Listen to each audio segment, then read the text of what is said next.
ইসলাম রাষ্ট্রীয় পর্যায়ে ক্ষমতা যায়, ক্ষমতায় যদি আজকে যেতে পারে, আজকে এই দাবিগুলো বাস্তবায়ন আল্লাহর রহমতে 1-2 মধ্যেই বাস্তবায়ন হবে ইনশাআল্লাহ।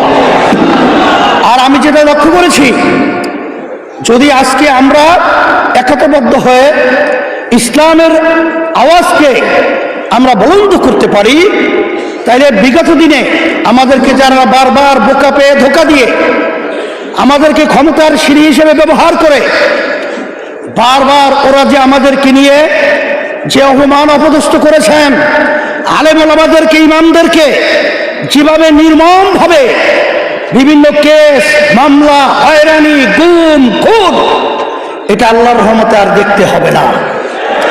2024-এর জুলাই আগস্টের গণবিপ্লবের পর আমাদের সামনে সময় এসেছে, আর আমরা ধর্মনিরপেক্ষতাকে দেশের রাষ্ট্র ক্ষমতায় দেখতে চাই না, আর সমাজতন্ত্রকে আমরা দেশের রাষ্ট্র ক্ষমতায় দেখতে চাই না। এবার আমরা বাংলাদেশ চাই আল্লাহর কোরআনের বাংলাদেশ। এবারের বাংলাদেশ হবে ইসলামের বাংলাদেশ, আর মানব রচিত তন্ত্রমন্ত্র বাংলাদেশে তো আমরা দেখতে চাই না।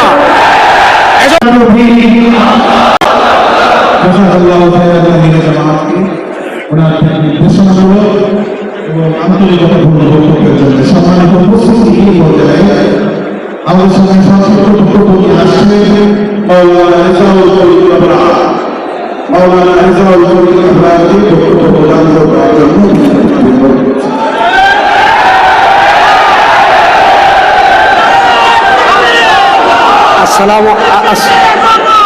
আসসালামু আলাইকুম ওয়া রাহমাতুল্লাহি ওয়া বারাকাতুহু। নাহমাদুহু ওয়া নুসাল্লি আলা রাসূলিহিল কারীম, আম্মা বা'দ। কোন ধরনের ভূমিকা ছাড়া আমি একটা কথা বলবো। ইমাম ইবনে রাজব হাম্বলী রাহিমাহুল্লাহ একটা কিতাব লিখেছেন, ফাদলু ইলমিস সালাফ আলা ইলমিল খালাফ। সেই কিতাবে আমাদের সালাফে সালেহিনের বৈশিষ্ট্য বর্ণনা করতে গিয়ে আল্লামা ইবনে রাজব হাম্বলী রাহিমাহুল্লাহ লিখেছেন, ওয়া ওয়াহাদু কালিমাতাহুম ওয়া কানাত উম্মাতান ওয়াহিদা।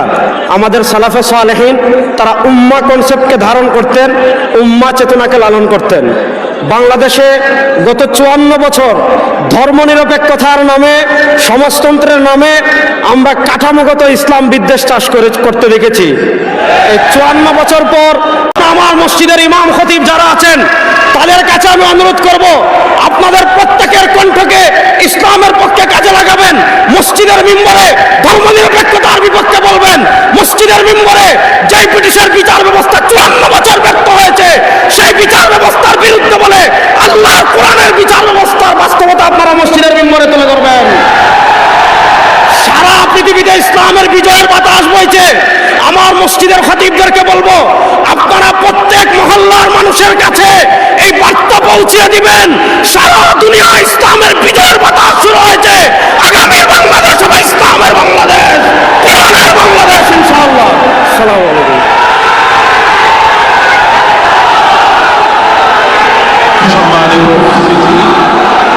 এই পর্যায়ে আমাদের সামনে গুরুত্বপূর্ণ দিক নির্দেশনামূলক বক্তব্য নিয়ে আসছে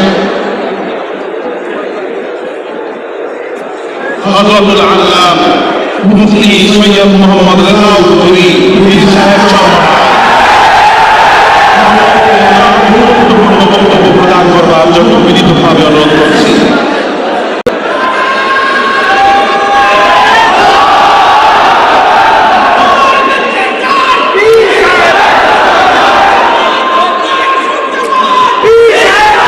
আসসালামু আলাইকুম ওয়া রাহমাতুল্লাহি ওয়া বারাকাতুহু। আলহামদুলিল্লাহি ওয়া কাফা ওয়া সালামুন আলা ইবাদিহিল্লাযীনা ইসতাফা, আম্মা বা'দ। ফাআউযু বিল্লাহি মিনাশ শাইতানির রাজীম। বিসমিল্লাহির রাহমানির রাহিম। ওয়া লা তাহিনু ওয়া লা তাহজানু ওয়া আনতুমুল আ'লাউনা ইন কুনতুম মুমিনিন। সাদাকাল্লাহুল আলিয়্যুল আযীম। সবাই একটু দুরূদ শরীফ পড়ি। আল্লাহুম্মা সাল্লি আলা সাইয়্যিদিনা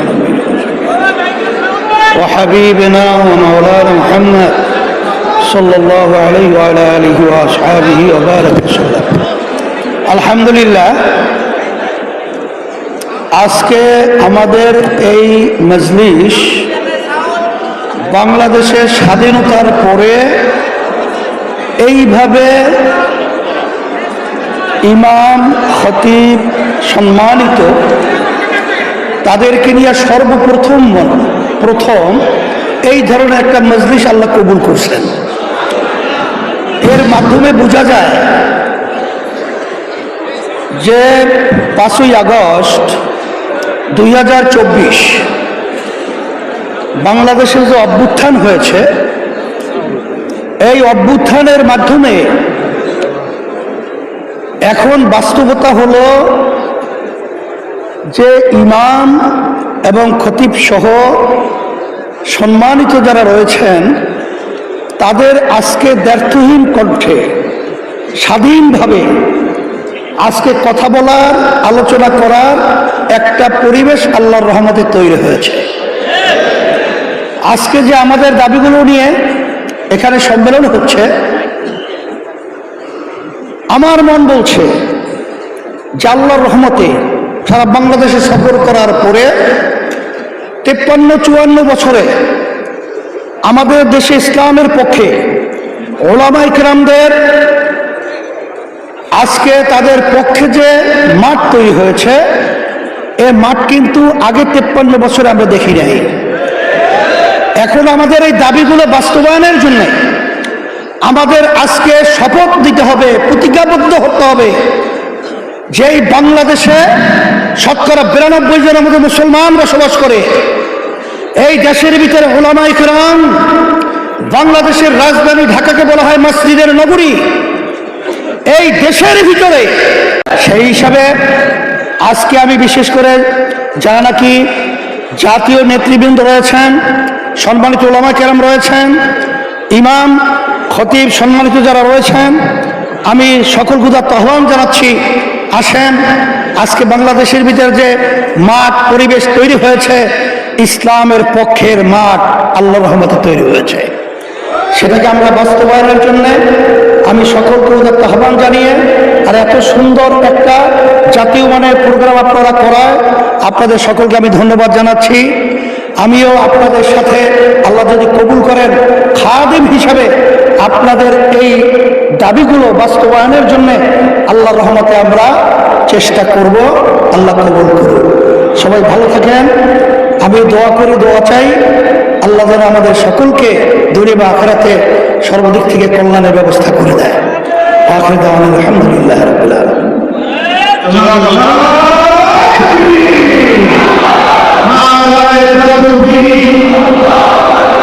সম্মানিত উপস্থিতি, এ পর্যায়ে আমাদের মাঝে অত্যন্ত গুরুত্বপূর্ণ সংক্ষিপ্ত বক্তব্য নিয়ে আসছেন এই ইন্তেজামিয়া কমিটির সম্মেলন কমিটির অন্যতম দায়িত্বশীল মাওলানা আনোয়ারুল হক সাহেব সংক্ষিপ্ত বক্তব্য নিয়ে আসছেন। মাওলানা আনোয়ারুল হক সাহেব। আসসালামু আলাইকুম ওয়া রাহমাতুল্লাহি ওয়া বারাকাতুহু।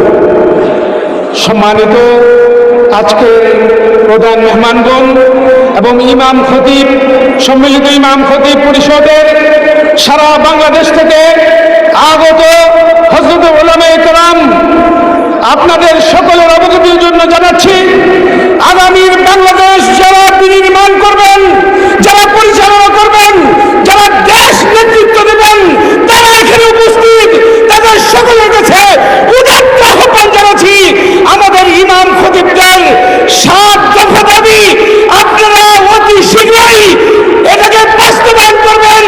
এই ওয়াদা দিয়ে এখান থেকে যাবেন, ইনশাআল্লাহ আমরা আপনাদের পাশে আছি, সর্বদা থাকবো, দোয়া করব, দেশ উন্নয়নের পথে যাবে।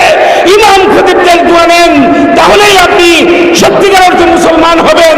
মুসলমান রাষ্ট্র, মুসলমান সংস্কারক, মুসলমান হিসেবে আপনি রাষ্ট্রনায়ক, মুসলমান হিসেবে এমপি মন্ত্রী, আপনি কেন ইমাম খতিবদের এই ন্যায্য দাবিকে পূরণ করবেন না? ন্যায্য দাবি আদায়ের জন্য আলহামদুলিল্লাহ রাব্বিল আলামিন।